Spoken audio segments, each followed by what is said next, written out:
Selamat pagi Bapak Ibu yang dikasihi Tuhan. Mari pagi hari ini kita sama-sama menyembah Tuhan. Kita mau bersyukur buat sepanjang malam yang sudah kita lewati. Ada waktu di hidupku, pencobaan berat menekan. Aku berseru, mengapa ya Tuhan, nyatakan kehendak-Mu. Jalan Tuhan bukan jalan-Mu, jangan bimbang ataupun ragu. Nantikan Tuhan, jadikan semua indah pada waktunya. Pada Tuhan masa depanku, pada Tuhan ku serahkan hidupku. Nantikan Tuhan berkarya indah pada waktunya. Hari esok tiada ku tahu, namun tetap langkahku maju. Ku yakin Tuhan jadikan semua indah pada waktunya. Pada Tuhan masa depanku, pada Tuhan ku serahkan hidupku. Nantikan Tuhan berkarya indah pada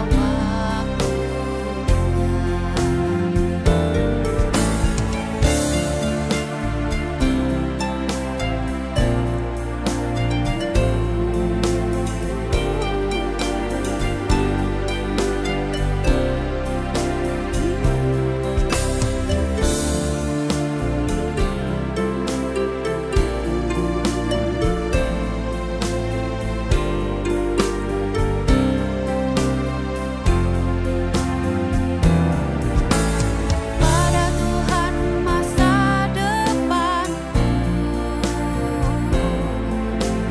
pada Tuhan ku serahkan hidupku. Nantikan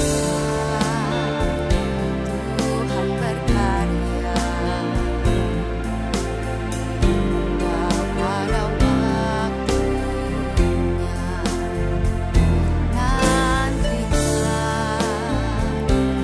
Tuhan berkarya indah pada waktunya.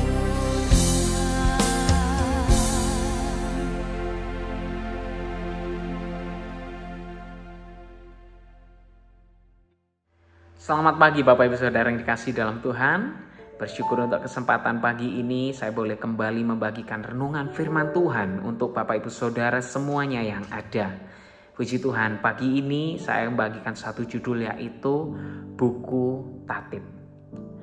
Nah, Bapak Ibu Saudara, saya teringat beberapa tahun lalu ketika saya masih duduk di dalam sekolah ataupun sama dengan Bapak Ibu Saudara semuanya. Saya memiliki satu buku, yaitu namanya adalah buku tatib, yaitu buku tata tertib.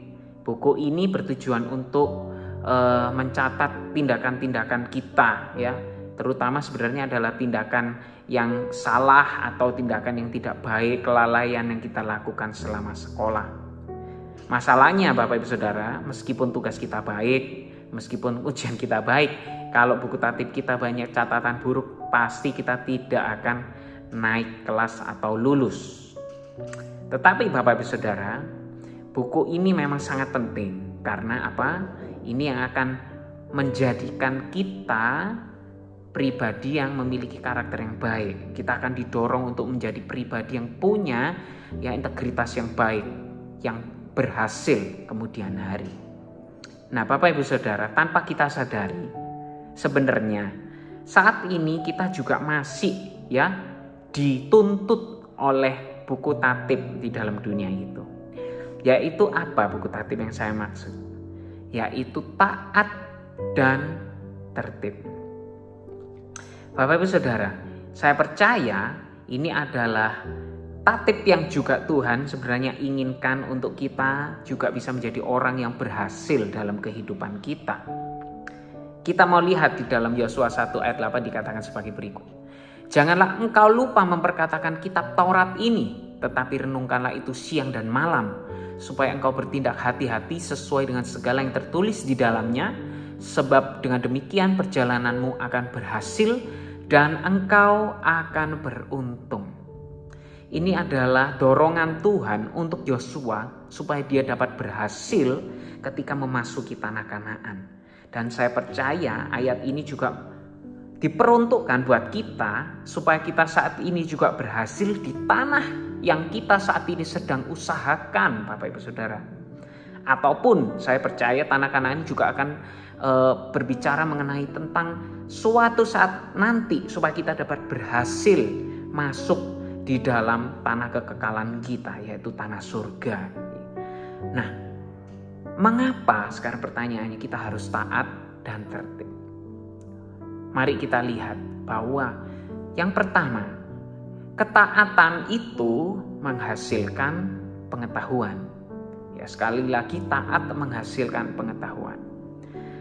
Kalau kita menjadi orang taat, kita pasti melakukan apa yang kita tidak bisa. Bukan melakukan apa yang kita bisa. Atau taat itu kita adalah melakukan apa yang kita tidak suka, bukan melakukan apa yang kita suka. Nah, inilah yang saya tekankan.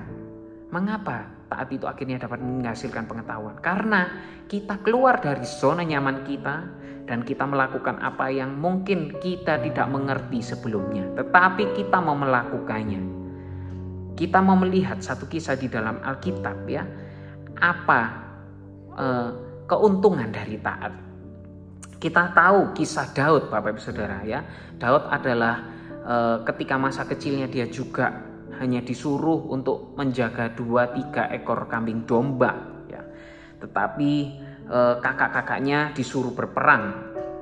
Nah, kalau kita pikir secara manusiawi ini, harusnya kakaknya lebih mahir berperang ketimbang Daud, betul? Nah, tetapi yang menarik adalah ketika kita baca di 1 Samuel 17 ayat 34 sampai 35 dikatakan, ini adalah kisah ketika Daud datang ke medan perang melihat kakak-kakaknya dan prajurit yang lain tidak bisa melawan Goliat.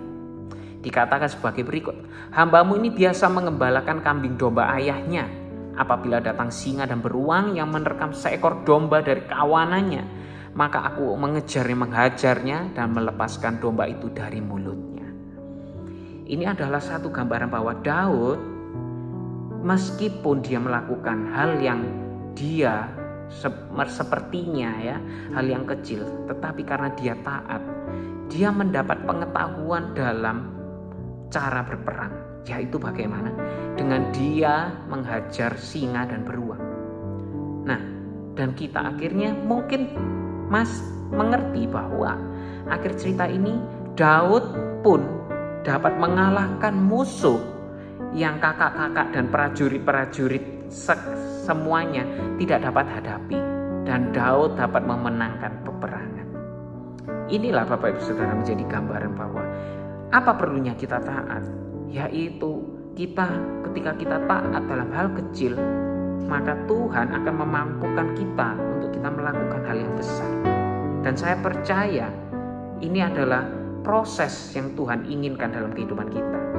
Ketika kita, Tuhan percayakan dalam kecil kita dapat melakukan taat, saya percaya itu adalah satu batu lompatan untuk kita nanti ke depan melakukan hal besar yang Tuhan sedang sediakan. Dan oleh sebab itu Bapak Ibu Saudara, mari ya kita belajar dari saat ini. Mari kita mau memiliki hati yang taat dalam hal apapun. Karena apa? Kita harus beriman. Ketika kita saat ini melakukan mungkin hal-hal kita tidak suka atau hal-hal yang mungkin dipercayakan sangat berat, saya percaya ketika kita melakukan dengan sangat taat, Tuhan nanti akan menambahkan kita dengan tanggung jawab yang lebih besar lagi, dan kita akan berhasil di dalamnya. Puji Tuhan. Dan yang kedua, kita mau melihat mengapa sekarang kita juga harus tertib ya. Tertib itu menghasilkan karakter. Nah, tertib itu adalah ketika kita melakukan sesuai dengan aturan yang ditentukan ya. Atau boleh saya katakan do excellence dengan pekerjaan kita. Nah, Bapak Ibu Saudara, bukankah saat ini ketika kita juga dalam bekerja ya, kita tahu dalam pekerjaan itu kita memiliki banyak saingan ya. Meski mungkin sebagai contoh ketika kita mau menjadi seorang businessman ya, bukankah di dunia ini ada 100.000 mungkin lebih orang yang juga businessman? Ada juga mungkin ya, ada orang yang ingin menjadi koki, tapi ada 100.000 koki di luar sana. Nah, apa yang akan menjadikan kita berhasil nantinya? Yaitu ketika kita melakukan semuanya dengan excellence ya. Mungkin kita dapat menjadi koki yang unggul dari koki-koki yang lain, dapat menjadi pengusaha yang unggul dari pengusaha-pengusaha yang lain. Tapi kuncinya apa? Mari kita harus menjadi orang yang tertib. Kita mau belajar dari kisah Nuh ya. Nuh ini adalah orang yang excellence, tertib juga yang dia lakukan. Ketika Tuhan menyuruh dia membuat perahu, saya percaya Nuh mungkin sebelumnya belum memiliki pengalaman membuat perahu. Tetapi kita dapat mengerti ketika dia membuat perahu, bahkan dia harus mengisinya dengan bertonton binatang ya. Karena semua binatang harus masuk di dalam perahunya. Kita melihat satu hal yang sebenarnya mind blowing Bapak Ibu Saudara. Yaitu apa? Dia dapat membuat perahu yang bertahan terapung 150 hari ya, dengan terisi binatang yang sangat berat-berat. Bukankah ini adalah satu hal yang istimewa Bapak Ibu Saudara? Tetapi saya percaya ada satu kunci dari Nuh yang akhirnya membuat dia dapat berhasil membuat kapal ini, yaitu apa? Dikatakan di dalam Kejadian bahwa Nuh itu melakukan tepat seperti yang apa Tuhan mau. Inilah yang saya percaya adalah kunci dari keberhasilan Nuh, yaitu apa? Dia melakukan semuanya sesuai dengan apa yang Tuhan inginkan. Inilah Bapak Ibu Saudara yang juga kita mau renungkan pagi ini. Ketika kita melakukan kehidupan sehari-hari, mari kita lakukanlah dengan tertib. Yaitu apa? Lakukanlah apa yang Tuhan mau, tertiblah dengan kehidupan kita. Do excellence. Dan saya percaya do excellence juga di dalam firman Tuhan. Mengapa? Saya percaya disitulah terkandung janji-janji agar kita menjadi orang yang sukses nantinya berhasil. Dan oleh sebab itu Bapak Saudara, mari pagi ini kita mau belajar dua hal. Lakukan kehidupan kita dengan taat, supaya kita mendapat pengetahuan ya dalam segala yang kita lakukan. Dan juga tertib, supaya apa? Kita menjadi pribadi yang excellence dalam kehidupan kita. Dan percayalah Bapak Ibu Saudara, ketika kita melakukan semuanya dengan baik, maka kita akan berhasil dalam kehidupan kita nanti.